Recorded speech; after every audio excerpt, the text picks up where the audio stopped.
Hi everyone, how you doing? It's 2:30 on Tuesday, so it's time for hearing about some things to do with crystals. If you are watching me on live, do pop in and say hi, and hopefully Facebook will tell me you're watching.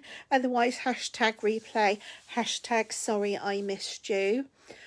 So for those of you that I haven't met before, I'm Sharon and I run my own crystal business, and I pop in here to share some sort of information and learning on crystals as to how they can help you, particularly sort of living a lower tox lifestyle and just general well-being, and also to answer any questions that pop up. So what I'm going to be talking about today is charging and cleansing your crystals.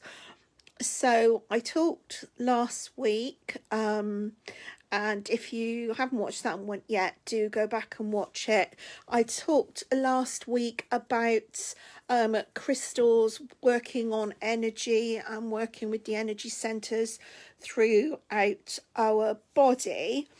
But obviously when we're sort of working with crystals, getting them to move energy about and stuff, they can become sort of a bit clogged up with sort of stagnant energy, or maybe even so they feel a bit drained.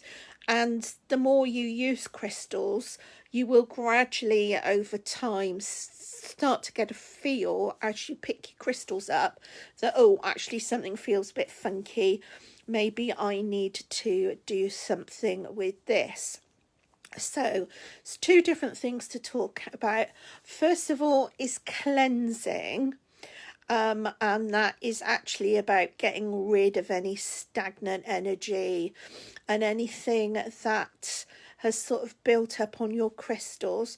And you can do that in a couple of different ways. You can pop it under a tap of running water. Be careful what you're doing this with, because some crystals really don't like being underwater. They'll either melt, or when they get wet, start leaching chemicals that you don't want to be hanging around. So to cleanse them, some of mine particularly, like some of the quartzes, which are, pretty hard and actually pretty robust, I do stick under the tap. Other things you can do is actually smudge them or smoke cleanse them.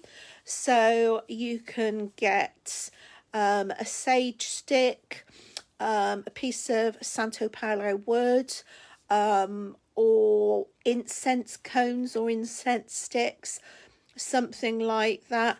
Light it and then blow it out so it's just smouldering, and let all the smoke actually move over and around your crystals.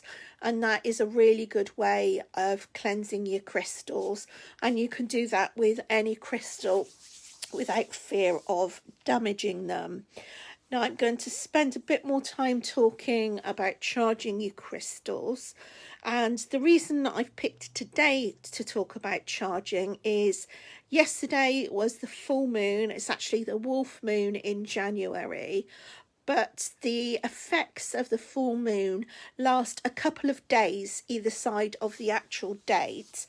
And full moon is a really good time to charge your crystals, and literally all you need to do, if you've got a space outside where they'd be safe and they're covered up, if it rains, you can pop them outside. Otherwise mine, I just line them up on the windowsill in full moon and just let the moon do its work. As I said, leave them there for a couple of days and they will nicely charge up, and you will notice a difference when you use them.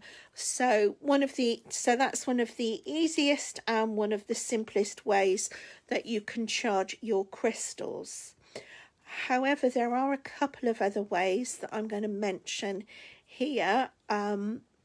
First of all is there's a crystal called Selenite, which is really good at doing lots of things, including dealing with lots of toxicity from electrical things and EMFs, but it actually can charge other crystals, and you get these little charging plates, heart-shaped round ones, and they are just a chunk of selenite crystal, and if you put a crystal on top of them, they will charge those crystals.